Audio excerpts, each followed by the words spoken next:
جب جناب حاجرہ نے دیکھا ننھا سا اسماعیل پانی کے لیے آپ تڑپ رہے ہیں، پیاس سے آپ تڑپ رہے ہیں، اللہ اکبر، ماں تھی، ماں کی ممتا کب تک برداشت کر سکتی تھی؟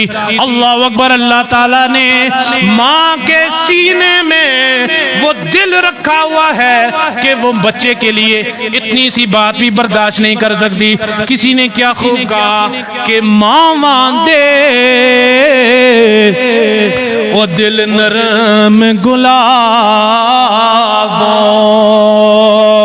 تے کدی نہ سین جدائی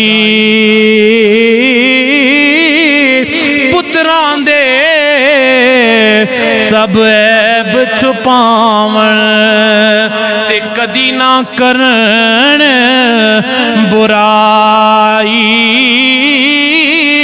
جناب اسماعیل ذبیح اللہ کو تڑپتا ہوا دیکھا، آپ کی والدہ محترمہ جناب سیدہ ہاجرہ گئی اور دوڑتی ہوئی سیدھی جا کے صفا پہاڑی کے اوپر جا کے چلی گئی، اور جب وہاں پہ پہنچی تو دل کے اندر یہ خیال آیا کہیں میرا بیٹا کہیں رو نہ رہا ہو، کہیں تڑپ نہ رہا ہو، کہیں کوئی جنگل کی کوئی چیز میرے بیٹے کو نقصان نہ پہنچا دے۔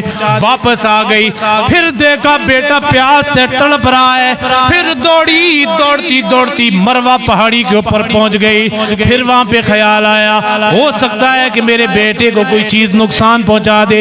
پھر واپس آتی ہیں صفا، پھر مروہ، پھر صفا، پھر مروہ کے اوپر 7 چکر لگانے کے بعد جب واپس آئی دل کے اندر دعائیں کر رہی ہیں، یا میرے مالک، اے میرے اللہ میرے بیٹے کو زندگی عطا فرما، یا اللہ میرے لیے میرے بیٹے کے لیے کوئی پانی کا سہارا پیدا فرما۔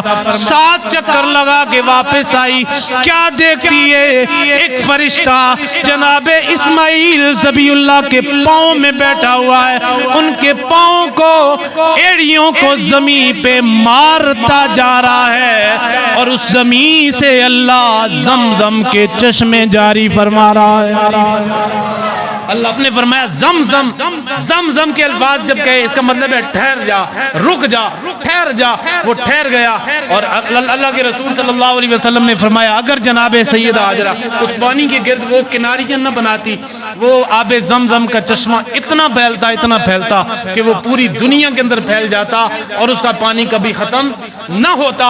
اللہ اکبر۔ لیکن آج بھی دیکھیں اس پانی کی برکت، آج پوری دنیا کے لوگ اس کو پیتے بھی ہیں، ساتھ بھی لے کے آتے ہیں، محلے والوں کو بھی پلاتے ہیں، علاقے والوں کو بھی پلاتے ہیں، لیکن وہ پانی